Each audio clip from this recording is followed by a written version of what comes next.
சரிடாப்பா. அப்ப எல்லாருக்கும் வணக்கம். சரி, அப்ப நாங்கள் வெற்றி அனாலிசிஸ் எல்லாம் பார்த்து முடிச்சிருக்கிறோம் என்னடாப்பா. ஓகே, அப்ப இன்றைக்கு நாங்கள் என்னது எங்களோட பிசிக்ஸுக்கு தேவையான டிக்னோமெட்ரிய கொஞ்சம் பார்ப்போம். திரிகோண கணிதம் சரிதானே? திரிகோண கணிதம் பார்க்க போறோம். என்னது பிசிக்ஸுக்கு தேவையான அளவுக்கு என்னென்ன விஷயத்துக்கு தேவையோ அவ்வளவுத்தையும் பார்ப்போம்.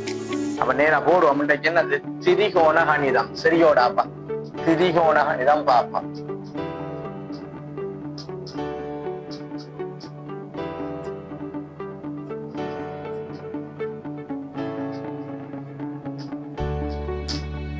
ஓகே, திரிகோண கணிதம் பார்க்க போறோம்.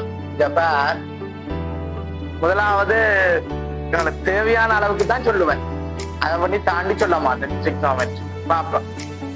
எப்படின்னு சொன்னா, ஒரு செங்கோண முக்கோணிய வச்சுதான் கதை எடுக்க போறேன்னு பார். ஒரு செங்கோண முக்கோணி, இவர் செங்கோண முக்கோணியில இது செங்கோணம். ஓகே, இது செங்கோணம். இப்ப நான் இந்த கோணத்தை ஒரு டீட்டாண்ட மாதிரி வகை குறிக்கிறேன். இந்த கோணத்தை டீட்டாண்ட மாதிரி வகை குறிச்சா வரியாக்கவனி செங்கோணத்துக்கு எதிரான பக்கத்தை சொல்றது செம்பக்கம். செம்பக்கம்.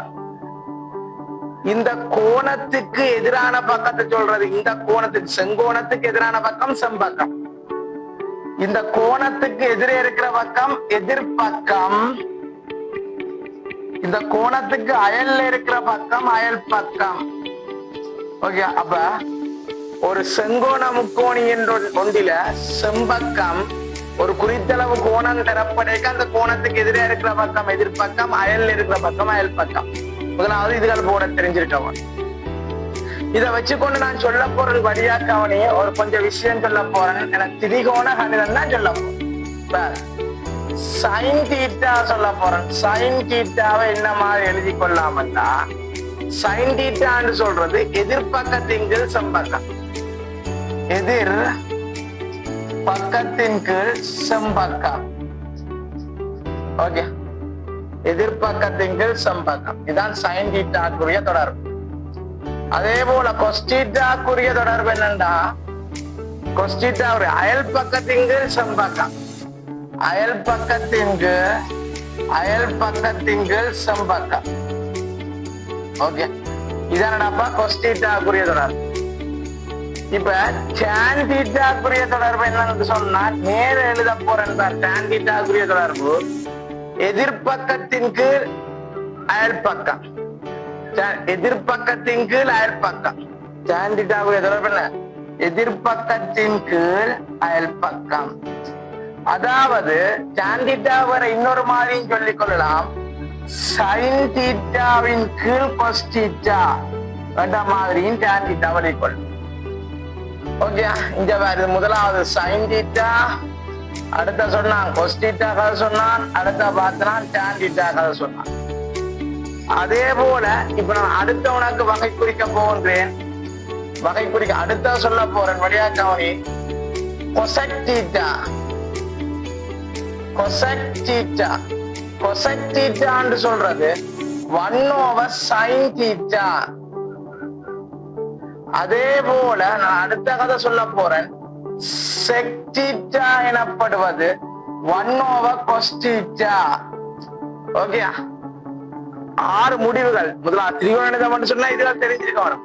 சைன் தீட்டாண்டா எப்படி என்ன, சைன் தீட்டாவை எவ்வாறு வகை குறிக்க எதிர்பக்கத்தின் செம்பக்கம், cos தீட்டாண்டா அயல் பக்கத்தின் செம்பக்கம், tan தீட்டாண்டா சைன் தீட்டாவின் cos தீட்டா. கொண்டே பிரதீட்டம் பண்ண எதிர்பக்கத்தின் அயல் பக்கம் நிற்பார். செம்பக்கங்கள் வெட்டுப்பட்டு போக எதிர்பக்கத்தின் அயல் பக்கம் நிற்பார். விளங்குதல்ல? அதே போல கொசெக் தீட்டான்னு சொன்னா 1/sin தீட்டா. அதே போல செக் தீட்டாண்டா 1/cos தீட்டா.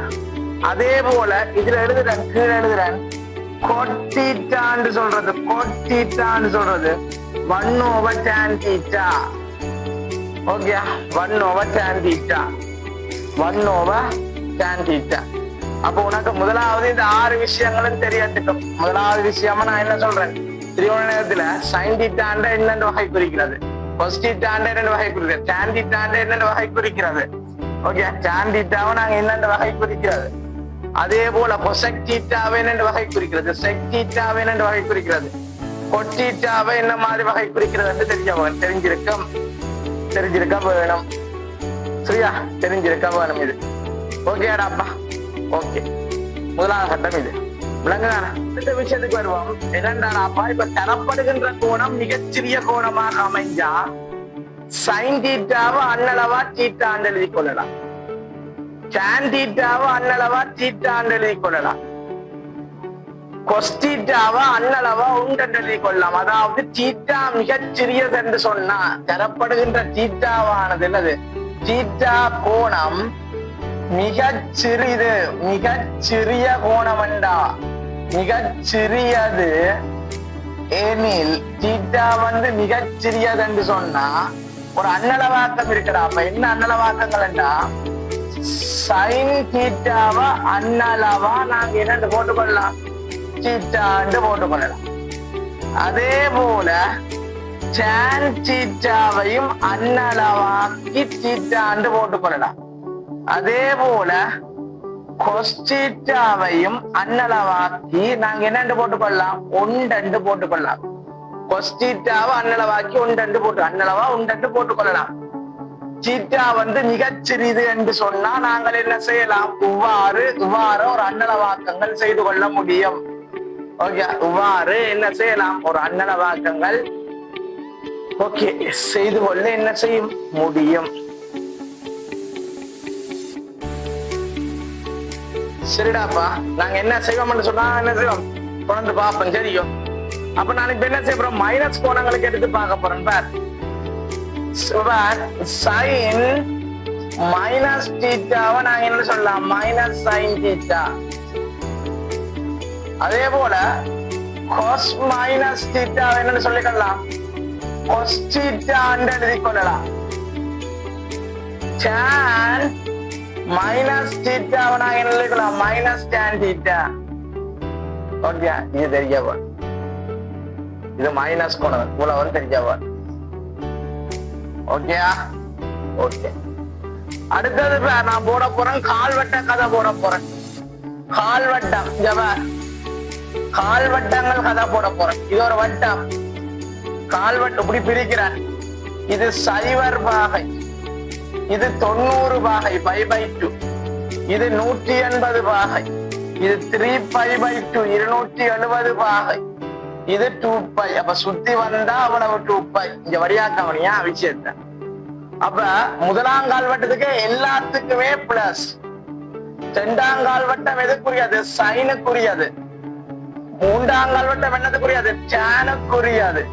நாலாம் கால்வட்டம் என்னதுக்குரியது? கொசுக்குரியது. அதாவது சைனுக்குரியதுன்னா அது கொசைக்கு முடியாதான். சைனுக்குரியதுன்றா கொசைக்கு முடியாதான். சரியா?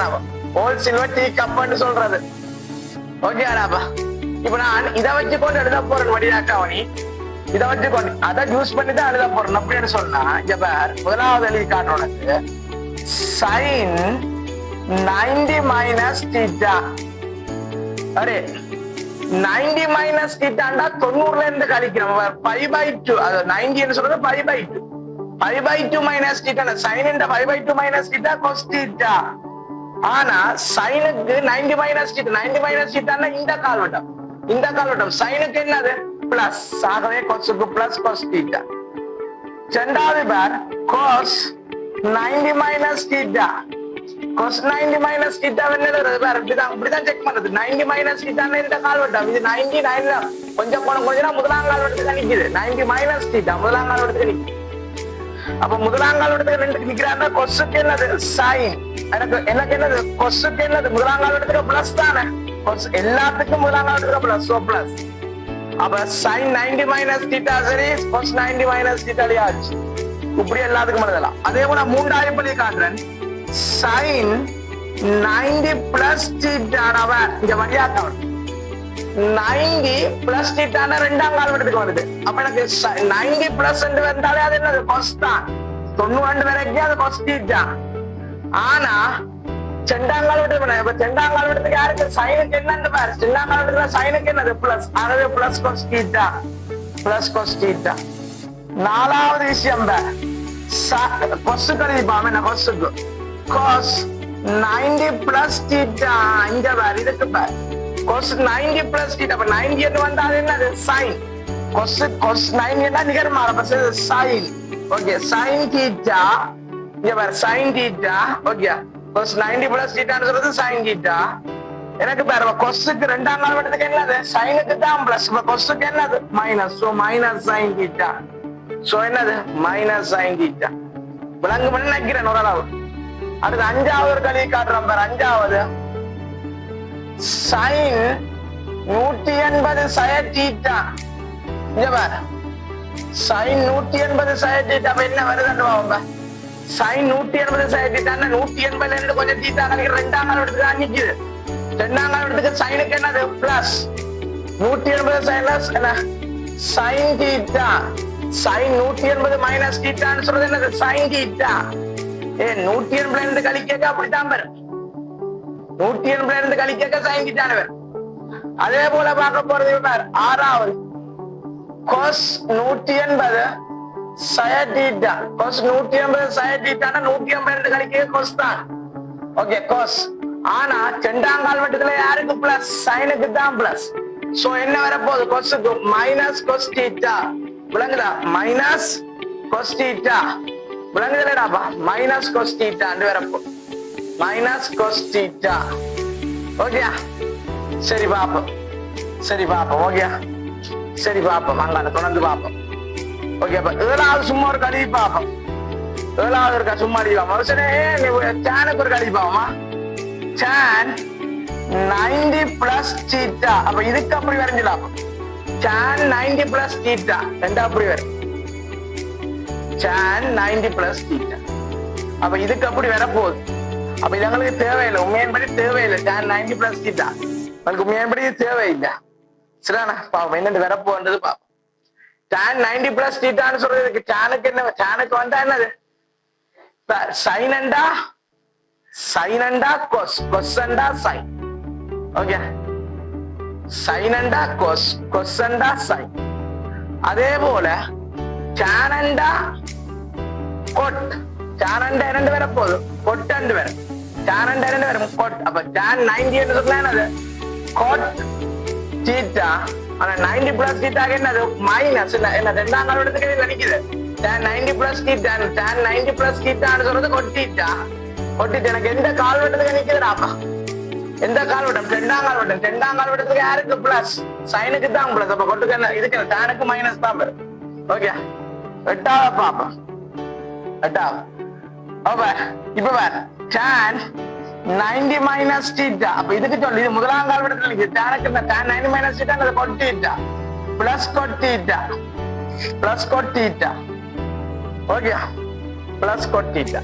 அப்ப இதுக்கு சொல்லலாம் ஒன்பதாவது tan 180 இதுக்கு tan 180 ஓகே sin theta. இதுக்கு சொல்லலாம் அப்ப tan 180 sin theta என்னது tan theta தான். tan theta 180 sin theta. எந்த 180 sin theta எந்த காலத்துக்கு நிக்குது 180 sin theta ரெண்டாம் காலத்துக்கு சைனுக்கு தான் பிளஸ் tanக்கு அப்ப மைனஸ். டேனுக்கு அப்ப என்னது மைனஸ். பத்தாவது பேருக்கு இன்னொருக்கா tan 180 சக தீட்டான்னு போட்டு காட்டுறேன். tan 180 சக தீட்டா 180 சக தீட்டா. அப்ப என்னது மூன்றாம் கால இடத்துக்கு நிக்குது. மூன்றாம் கால இடத்துக்கு டேனுக்கு பிளஸ். மூன்றாம் கால இடத்துல டேனுக்கு பிளஸ். சோ என்னது 180 என்றா என்ன வர போகுது tan theta plus tan theta. அப்ப எப்படி கண்டுபிடிக்க ரெண்டு விளங்குது. கால் வட்டத்தை வச்சு கொண்டு நாங்க திரிகோண கணிதத்துல sin 90 minus theta ன்னு சொல்றது plus cos theta. cos 90 minus theta ன்னு சொல்றது plus sin theta. இப்படியே வந்து tanக்கு கதைக்கிற கதை என்னன்னு விளங்குது. ஓகே இப்படி வந்து tan வரைக்கும் கதைக்கிற கதை என்னன்னு விளங்குது. எல்லாத்துக்கும் எழுதி கொண்டு போகலாம் பிரச்சனை இல்லை. சரிதானே எல்லாத்துக்குமே என்ன செய்ய கொண்டு போகலாம் எழுதி கொண்டு போகலாம். சரியாடா அப்ப நாங்க என்ன செய்வோம் தொடர்ந்து அடுத்த விஷயத்துக்கு மூவ் பண்ணோம். தெரியும்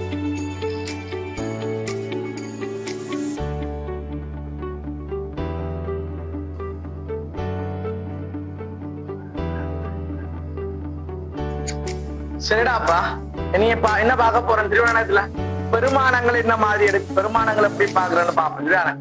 sin cos tan ஓகே அஞ்சவா இப்படி ஒரு அட்டவணை ஒன்று போட போறேன்.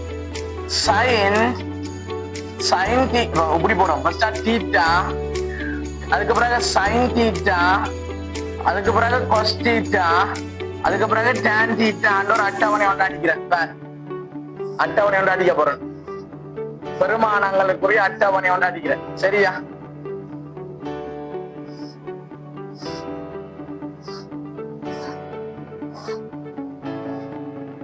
முதலாவது தீட்டா சமன் 0 சைன் 0 எவ்வளவு 0, கொஸ் 0 எவ்வளவு 1, டான் 0 எவ்வளவுடாப்பா 0. ஓகே, அடுத்த எவ்வளவு 30 பாகை, அடுத்த 30 பாகை. சைன் 30 எவ்வளவு, சைன் 30 எவ்வளவு, சைன் 30 அரை, கொஸ் 30 எவ்வளவுடாப்பா √3/2. tan 30 பாகை எவ்வளவு, tan 30 பாகை எவ்வளவு, tan 30 பாகை 1/√3, 1/√3. tan 30 பாகை 1/√3. அடுத்த பார்க்க போற 45 பாகைக்கு, 45 பாகை. Sign 45 எவ்வளவுடாப்பா, sign 45 1/√2. சைன் 45 பெருமானம் எவ்வளவுடாப்பா 1/√2. கொஸ் 45 என்னது 1/√2. ஓகேயா? அதே போல tan 45 பாகையின் பெருமானம் 1. tan 45 பாகையின் பெருமானம் எவ்வளவு 1. அதே போல 45 முடிஞ்சு அடுத்த பார்க்க போறது எவ்வளவு 60 பார்ப்போம். சைன் 60 பாகை எவ்வளவு √3/2, கொஸ் 60 பாகை அரை, tan 60 பாகை எவ்வளவுடாப்பா √3. அடுத்த 90 பாகை. இங்க பார், தேவையான விஷயம் மட்டும்தான் சொல்லுவேன். 90 பாகை. சைன் 90 1, கொஸ் 90 எவ்வளவுடாப்பா நாட். tan 90 எவ்வளவு, tan 90 இன்ஃபினிட்டி முடிவிலி, அதாவது எனக்கு துணிய முடியாது. tan 90 எவ்வளவு இன்ஃபினிட்டி, நான் டிஃபைன் இன்ஃபினிட்டி. ஓகேயா? tan 90 infinity. ஆக உனக்கு முதல்ல என்ன தெரிய வேணும், உனக்கு என்ன தெரிய வேணும், இதுல இருந்து சைன் தீட்டா எடுத்தோம்னு சொன்னா தீட்டா கூட கூட கூட எங்களுக்கு சைன் தீட்டாவின் வேல்யூவும் என்ன செய்யும், கூடும். சைன் தீட்டா எடுத்தோம்னு சொன்னா தீட்டா கூட கூட சைன் தீட்டாவின் பெருமானமும் கூடும். கொஸ் தீட்டா எடுத்தோம்னு சொன்னா தீட்டா கூட கூட கொஸ் தீட்டாவின் வருமானம் என்ன செய்யும், குறை நிகர்மாறு. அதே போல டான் தீட்டா எடுத்தோம்னு சொன்னா தீட்டா கூட கூட டான் தீட்டாவினுடைய வருமானம் என்ன செய்யும், அதிகரிக்கும். இது தெரிஞ்சிருக்க வேணும். அப்ப சைன் தீட்டாண்ட தீட்டா கூட கூட சைன் தீட்டாவுண்ட வருமானமும் கூடிக்கொண்டு போகும். கொசுக்கு தீட்டா கூட கூட கொஸ் தீட்டாண்ட வருமானம் என்ன செய்து கொண்டு போகும், குறைஞ்சு கொண்டு போகும். 5 வேண்டா, கொஸ் 90 எவ்வளவு நோட், தீட்டா 90 வரைக்கும் நோட்டுக்கு போகுது. விளங்கிக்கொள்ள டான் தீட்டா தீட்டாண்ட வருமானம் கூட கூட டான் தீட்டாண்ட வருமானம் என்ன செய்யும், கூடிக்கொண்டு போகும். ஆக மொத்தத்தில் உனக்கு விளங்க வேண்டியது ஒன்று மட்டும்தான் விளங்க வரும். என்னது, சைன் தீட்டாண்ட வருமான வீச்சு, சைன் தீட்டாண்ட வருமான வீச்சை பார்த்தாண்டா -1 இருந்து +1 வரைக்கும் தான் இருக்கும். அதே போல கொஸ் தீட்டாவின் வருமான வீச்சம் -1 இருந்து +1 வரைக்கும் தான் இருக்கும். +1 வரைக்கும் தான் இருக்கும். -1 இருந்து +1 சைன் வீச்சு, கொஸ் வீச்சு -1 இருந்து +1. ஓகே, இது வீச்சுக்கள். பெருமானங்கள் தீட்டான வருமானம் 0, 30, 45, 60, 90 இதுகள் முக்கியமான வருமானங்கள் சொல்லி இருக்கிறேன். இதெல்லாம் பெறும் பிசிக்ஸை பொறுத்த வரைக்கும், இதெல்லாம் பெறும். சரிதானடாப்பா? முக்கியமான வருமானங்களுக்கு நான் என்ன செய்திருக்கேன், சொல்லி இருக்கின்றேன். பெருமானங்கள் என்ன செய்திருக்கேன், சொல்லி இருக்கின்றேன். Sine 45 1/2, cos 45 1/2, tan 45 1, tan 45 1. Sine 60 எவ்வளவு √3/2, கொஸ் 60 அரை, டான் 60 √3. அதே போல சைன் 30 அரை, கொஸ் 30 √3/2, டான் 30 1/√3. ஓகே, இந்த விஷயங்களை பார்த்துக்கோ. இனி அடுத்த நாங்க என்ன பார்க்க போறோம்னு சொன்னா கிராஃப் பார்க்க மாட்டாப்பா. வரைவுகள் என்ன மாதிரி அப்படின்னு சைன் வளைய பார் வரையுது, கொஸ் வலை என்ன மாதிரி வருது, டேன் வலை என்ன மாதிரி வருதுன்ற ஒருக்கா பார்ப்போம். விளங்கான அடுத்த கிராஃப் ஒருக்கா பார்ப்போம். ஓகேடாப்பா, okay.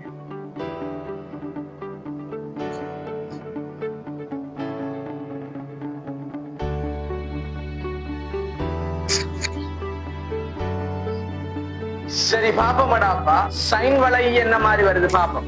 Sign theta versus theta graph. Okay, sine தீட்டாவுக்கும் கிராஃப் இருந்தா எப்படி வரப்போகுது? சைன் தீட்டாவுக்கும் நான் தீட்டாவுக்கும் கிராஃப் கறினா அந்த கிராஃப் உங்களுக்கு என்ன செய்யும்?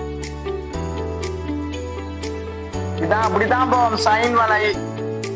ஓகே, இந்த பரிமாணம் பிளஸ் ஒன்று, இந்த பரிமாணம் மைனஸ் ஒன்று. விளங்குது? பிளஸ் ஒன்றுக்கும் மைனஸ் ஒன்றுக்கும் இடையில சைன் வலை என்ன ஒன்றிருக்கும், மாறிக்கொண்டிருக்கும். இவ்வாறுதான் போகும். அத பார்த்து பெருமானங்கள் போடலாமடாப்பா. என்னது ஆக பெருசா தேவையில்லை நினைக்கிறேன்ப்பா. சைனுக்கு என்னது 5/2 எவ்வளவுடாப்பா? 5/2 சைன் 5/2 எவ்வளவு உண்டு? சைன் 90 எவ்வளவு? சைன் 90 தானே உண்டு. ஓகே, மைனஸ் ஒன்று அப்ப வருமாப்பா. அப்ப வேற இது என்னது? சைன் பை என்னது? 5/2 பை. அடுத்த வர மைனஸ் ஒன்று எங்களுக்கு எப்படி வரப்போகுது? 3π/2. அடுத்த திருப்பி 2π எங்களுக்கு என்னடாப்பா? 2π எங்களுக்கு என்ன வருது? சைவர் வருது. ஏன் எங்களுக்கு சைன் 0 இருக்கிற இடமும் 2π இருக்கிற இடமும் உண்டு. நம்ம sine 0 sine 2π is also 0. So இதுகள் போட தெரிஞ்சிருக்க வேணும். 5/2 பை 3π/2 மைனஸ் ஒன்று. இது சைன் வலை. அப்ப நாங்க அடுத்து யார பார்க்க போறோம்? கொஸ் வலை. எப்பா சரியோட சைன் வலை.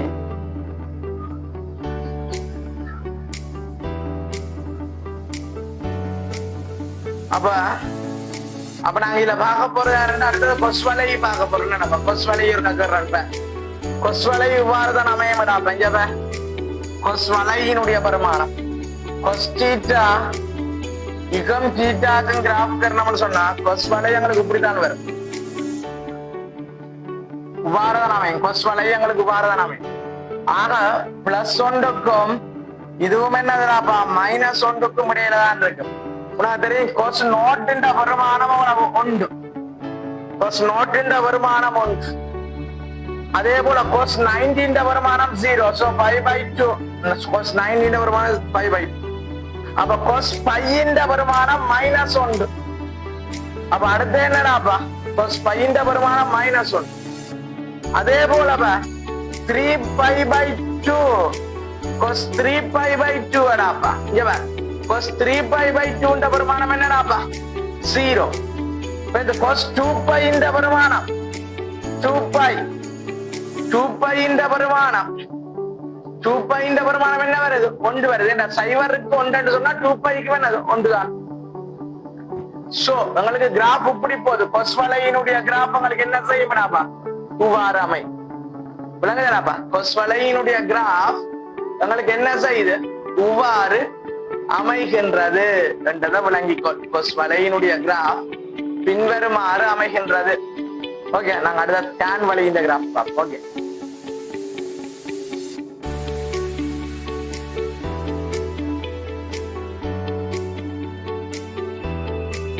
சரிடாப்பா. டேன் வலை அப்புறம் ஆகுமா? டேன் வலை என்ன முற்றிலும் வித்தியாசம். சைன் வலைக்கும் கொஸ் வலைக்கும் முற்றிலும் வித்தியாசம்.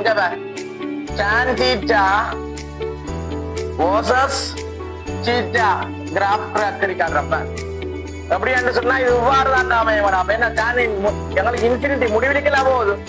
முடிவெடுக்கல டேன் 90 எங்களை இன்ஃபினிட்டிக்கெல்லாம் போனது. அப்ப எங்களுக்கு கிராஃப் இவ்வாறு தான் அமையும்.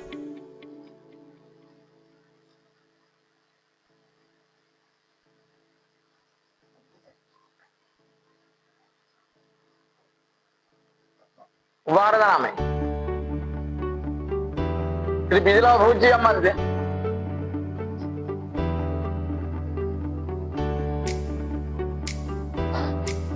இப்படியே போகும். சரியா?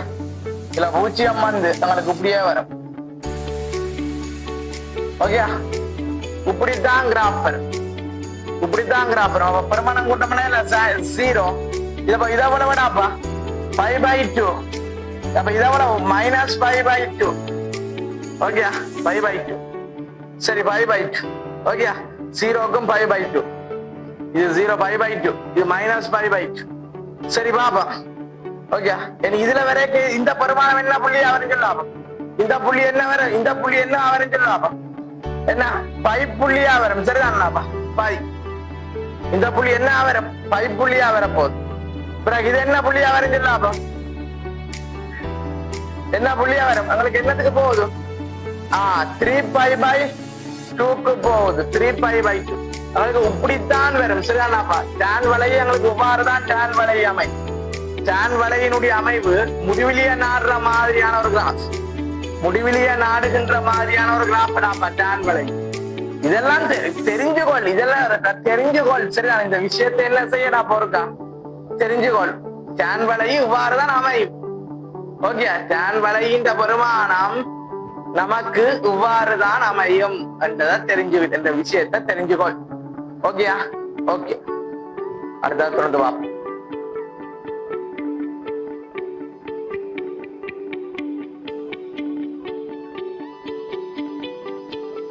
ஓகேடா, உனக்கு நான் அடுத்த சொல்ல போறேன் சில திரிகோண கணித முடிவுகள் சொல்ல போறேன்.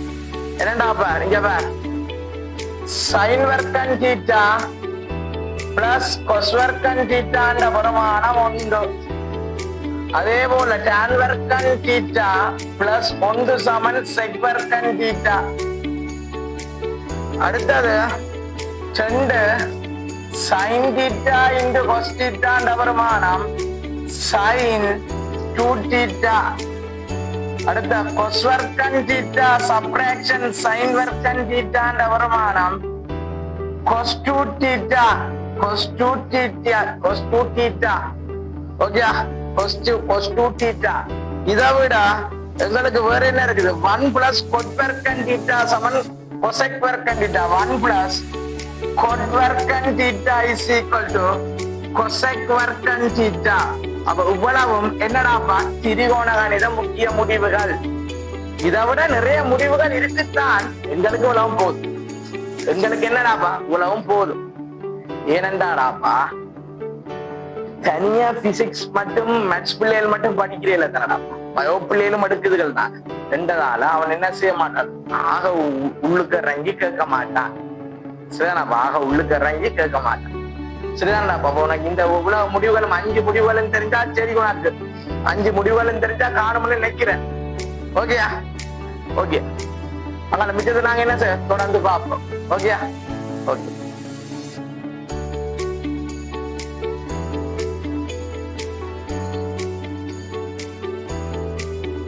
சரி, இப்ப நாங்க அடுத்த விஷயம் என்ன பாப்போம்னு சொன்னா வில்லண்ட நீளம் இருக்கா. இப்படி ஒரு என்ன இருக்குது, எங்களுக்கு ஒரு வில் ஒன்று இருக்குது. அதாவது எங்களுக்கு இப்படி ஒரு என்ன இருக்கு, ஆரச்சிரை ஒன்று இருக்குது. இந்த ஆரச்சிரைன்ற கோணம் என்னடாப்பா தீட்டா. இந்த ஆரச்சிரைன்ற கோணம் தீட்டா. இந்த ஆரச்சிரைன்ற இந்த நீளம் எங்களுக்கு R2 போடுறேன். ஆரச்சிரைன்ற நீளத்தை R2 போடுறேன். அதே போல இந்த வில் இவ்வளவு இந்த வில் துணுன்ற நீளத்தை நாங்க என்னட்டு போடுறோம், S2 போடுறோம். அப்ப இந்த வில் துணுண்ட இதான் வில் துண். இந்த வில் துணுண்ட நீளத்தை நாங்க எழுதலாம்னு சொன்னா S சமன் R தீட்டா. வடியாக்கவனி தீட்டா எண்ணத்துல பிரதி கொடுக்க வேணும், ஆரைய நில கொடுத்த வேணும். தீட்டாவை எண்ணத்துல கொடுக்க வேணும், ஆரைய நில பிரதி கொடுக்க வேண்டும். தீட்டாவை எண்ணத்துல கொடுக்க வேணும், ஆரைய நில பிரதி கொடுக்க வேணும். அப்ப நீ விளங்கணும் S சமன் R தீட்டா. அப்ப எங்களுக்கு பாரு இந்த இதை என்ன எழுதலாம், கோணமும் தெரிஞ்சு ஆறும் தெரிஞ்சு S சமன் R தீட்டாவில்தான். அப்ப ஆரையன்ல கொடுக்கணும். அப்ப உனக்கு தெரிய வேண்டியது என்னண்டா, உனக்கு என்ன தெரிய வேணும்னு சொன்னா உனக்கு என்ன தெரிய வேணும்னா பையன்னு சொல்றது 180 பாகை. பையன்னு சொல்றது 180 பாகை. இப்படி எழுதுவோம், 180 பாகை எனப்படுவது பை. 180 பாகை எனப்படுவது என்னது பை. அப்ப ஒரு பாகை எனப்படுவது பையின் கீழ் 180. அப்ப இது இதான் ஆரியன். அப்ப பையன்னு சொல்றது என்னது ரேடியனா, பையன்னு சொல்றது ரேடியன். 180 பாகை எனப்படுவது பை. அப்ப ஒரு பாகை எனப்படுவது ஒரு பாகை. அப்ப என்னன்னு இதுல குறிப்பாய் எதுல ஆரியன்ல குறிக்கணும்னா பையன் கீழ் 180. அப்ப இப்ப 30 பாகையை நீங்க என்ன செய்வ, ஆரியன்ல குறிக்க சொன்னா என்ன செய்வ, பையன் கீழ் 180 தர 30 சுருக்கினாவில வரும் 6 18 நினைக்கிறேன். 5/6 அப்ப 30 பாகையினை 30 பாகையை ஆரேனில் தர சொன்னா இப்படித்தான் மாறுறது. பை 180 பாகை வந்து பை 180 பாகை வந்து பை. அப்ப ஒரு பாகை என்று சொல்றது பையின்கள் 180.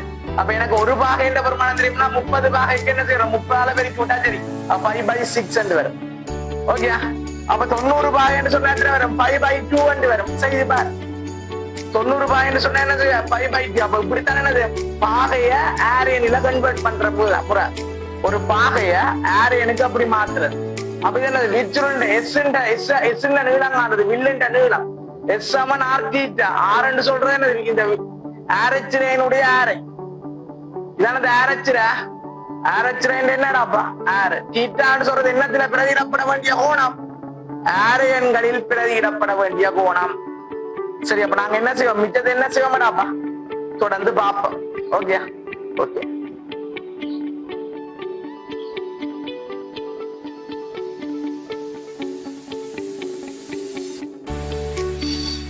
சரி, இப்ப நான் சொல்ல போறது திரிகோண கணிதம் இல்ல, சுருட்டலுக்கு தேவைப்படுகின்ற சில விஷயங்களை சொல்றேன்.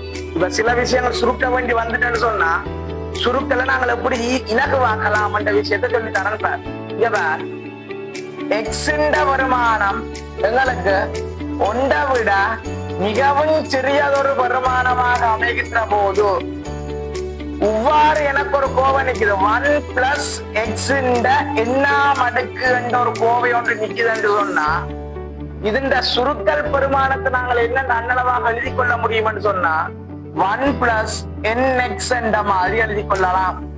என்னுடைய சுருக்கலை அன்னளவாக அப்படி இருக்கலாம். 1+nx. ஒருவேளை 1+x முழுவதும் மைனஸ் என்ன மடக்கு நிக்குதுன்னு சொன்னா இவருடைய சுருக்கல் பெருமானத்தில் 1-nx. ஓகே, 1-nx என்ற மாதிரி எழுதி கொள்ள முடியும். அப்ப இதெல்லாம் என்னது? சுருக்கல் ஐடியா. இந்த மைனஸ் என்ன இதுக்கு முன்னுக்கு போட்டு எழுதுறோம். விளங்குதல்ல? அதே போல இதுல என்ன நாங்க என்ன முன்னுக்கு போட்டு எக்ஸ் வந்து என்னது? ஒன்றை விட சின்ன பெருமானமா இருக்கும் பட்சத்துல நாங்க என்ன செய்யலாம்? ஒன்றை விட சரியான சின்ன பெருமானமா இருக்கின்ற பட்சத்துல சுருக்கல் மெத்தடுக்கு நாங்க இந்த இதை யூஸ் பண்ணி கொள்ள முடியும். சுருக்கலுக்கு என்ன செய்யலாம்? இவரை யூஸ் பண்ணி கொள்ள முடியும். ஓகே, நாம் தொடர்ந்து பார்ப்போம்.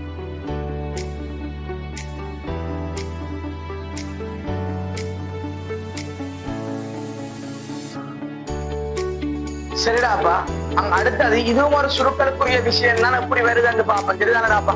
எப்படி வரப்போன்னு சொன்னாங்க, ax வர்க்கம் பிளஸ் bx சக c is equal to 0 என்ற ஒரு சமன்பாடு அமையும் என்று சொன்னா இவருடைய x பெருமானத்தை கண்டுபிடிச்சு கொள்றதுக்கு ஒரு ஃபார்முலா ஒன்று எழுதுறேன்.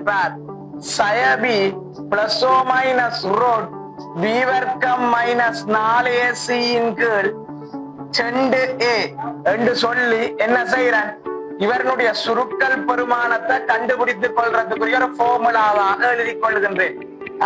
x சுருக்கல் விட பெருமானத்தை கண்டுபிடித்துக் கொள்றதுக்கு ஒரு ஃபார்முலா ஒன்று சய b பிளஸ் ஓ மைனஸ் ரூட் b வர்க்கம் மைனஸ் 4ac இன் கீழ் 2a என்று எழுதி கொள்கிறேன். எங்களுக்கு சமன்பாடு இப்படி நிக்க வேணும்.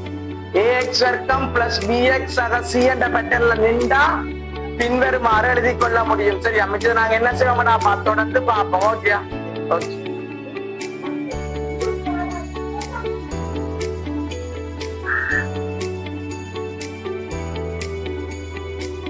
சரிடாப்பா, நாங்க தொடர்ந்து அந்த சுருக்கல் விஷயத்தை பார்ப்போம். ஒரு பெருமானத்திற்கு சைவர் என்று வந்தா ஒரு பெருமானத்திற்கு சைவர் எந்த ஒரு பெருமானத்தை சைவரால பிடிச்சா இந்த விடயங்களுக்கு என்ன வருன்னு சொல்லுவாங்க. இது என்னத்துக்கு சமன் என்று சொன்னா இன்பினிட்டிக்கு சமன். ஒரு சைவரை போட்டு இன்னொரு பெருமானத்தால பிரிச்சா வார விட சைவர். இது விளங்கவர். ஒரு குறித்தொரு பெருமானத்தை போட்டு சைவரால பிரிச்சா வார விட இன்பினிட்டி முடிவிலிதான் விட வரும். ஒரு சைவரை போட்டு எந்த இலக்கத்தால பிரிச்சாலும் விடயங்களுக்கு வாரது சைவராத்தான் இருக்கு. விடயங்களுக்கு என்ன வரும்? சைவராத்தான். ஓகே, இந்த விஷயங்களை நாங்கள் என்ன செய்யக்கொள் பார்த்துக்கொள். சுருக்கல் விஷயங்களை பார்த்துக்கொள். ஓகே, இதை விட வேற என்ன வருது கேள்வியில பார்த்துதான் சொல்லலாம். அப்ப வேற உனக்கு திரிகோணதான் உங்களை வந்தானப்பா தேவையான விஷயத்த மாத்திரம் தான் நான் சொல்லியிருக்கேன். விளங்குறேன். அப்ப திரிகோணத்துல திரிகோண கணிதத்துல எங்களுக்கு என்ன விஷயம் தேவை, எது தேவையில்லை. அப்ப தேவையான விடயங்களை மாத்திரம் தான் உனக்கு சொல்லியிருக்கேன். திரிகோண கணிதம் பெரிய ஒரு செக்ஷன். கம்பைன் மேத்ஸ்ல இருக்கிற என்னது இணைந்த கணிதத்தில இருக்கிற, அதாவது இணைந்த கணிதத்துல பியூர்ல வரும் திரிகோண கணிதம் மிகப்பெரிய ஒரு பாடம்டாப்பா. சுற்றுக்கள் எல்லாம் செய்ய வேணும் என்ன, மிகப்பெரிய ஒரு பாடம் என்ன, பியூர்ல வரும் நல்ல பெரிய பாடம், பெரிய பாடம். கம்பைன் மேத்ஸ்ல வாடுறது திரிகோண கணிதம் முதலாவது பாடமே அதுதான் திரிகோண கணிதம். அப்ப என்ன அது பெரிய பாடமும் அதுல எங்களுக்கு என்ன விஷயம் தேவை என்றதை நான் என்ன செய்திருக்கிறேன் சொல்லி இருக்கிறேன். திரிகோண கணிதத்துக்கும் சொல்லி இருக்கிறேன். மற்றது என்னது சுருக்கல் பெருமானங்கள், எப்படி சுருக்கல் பெருமானங்களை கண்டு என்ன சுருக்குறதுக்கு என்ன விஷயங்கள் தேவைப்படும் என்றதை நான் சொல்லி இருக்கேன். சரியாதாப்பா? அப்ப நாங்கள் என்னென்ன விஷயம் பார்த்திருக்கோம், மொத்தமா பார்த்திருக்கோம். என்ன யூனிட் அண்ட் டைமென்ஷன் பார்த்திருக்கிறேன். ஓகே, என்னது அலகுகளும் பரிமாணங்களும் என்ற கதை பார்த்திருக்கேன். அடுத்த பார்த்தது காவிகள் பார்த்தது. காவிகள் என்று தொடங்கி பார்த்து நான் சொன்னேன் காவிகள் முக்கியமானால் பிசிக்ஸ்ல ரெண்டு போட்டு நான் என்னது வெக்ட் அனாலிசிஸ் ஒருக்கா பார்த்து விட்டேன். என்ன வெக்ட் அனாலிசிஸ் ஒருக்கா பார்த்து விட்டேன். அதுக்கு பிறகு பார்த்திருக்கிற விஷயம் என்னடாப்பா, வெக்ட் அனாலிசிஸுக்கு பிறகு நாங்கள் பார்த்த விஷயம் ஃபுல்லா, வெக்ட் அனாலிசிஸுக்கு பிறகு ஃபுல்லா பார்த்த விஷயம் டிக்னோமெட்ரி. இந்த டிக்னோமெட்ரி இப்ப பார்த்துருக்கோம். ஓகே, டிக்னோமெட்ரி பார்த்துருக்கேன். டிக்னோமெட்ரியோட சேர்த்து எது பார்த்தது, சுருக்கல் ஐடியாவுகளும் பார்த்திருக்கான். சரியா? அப்ப இவ்வளவு விஷயமும் பேசிக்கா பார்த்திருக்கோம். அப்ப எங்களோட பிசிக்ஸின் அடித்தளம் என்னது ஓரளவு நிறுவப்பட்டு விட்டது. பிசிக்ஸினுடைய அடித்தளம் என்னது ஓரளவு என்ன செய்யப்பட்டு விட்டது, நிறுவப்பட்டு விட்டது. நாங்கள் இனி என்னத்தை பார்க்க வேணும், பௌதீகவியலினுடைய பிரதான சாப்டர், பௌதீகவியலினுடைய பிரதான சாப்டரான மெக்கானிக்ஸ் பொறியியல் எனும் அழகு திட்டமானது, அழகு திட்டத்தை நாங்க என்ன செய்வோம் அடுத்த வீடியோவில் என்ன செய்வோம் தொடங்கும். பிரதான சாப்டர் பொறியியல் எல்லாத்துக்கையும் வரும், எல்லாத்துக்கையும் வரும். பொறியியல் மெக்கானிக்ஸ், மெக்கானிக்ஸ் சரிதானே, மெக்கானிக்ஸ் ஓகே, எல்லாத்துக்கையும் வரும். அப்ப நாங்கள் அதை நாங்கள் பொறுமையா கொஞ்சம் கொஞ்சம் விஷயமா படிப்போம். மெக்கானிக்ஸ் நான் விரிவா படிப்போம். சரிதானே?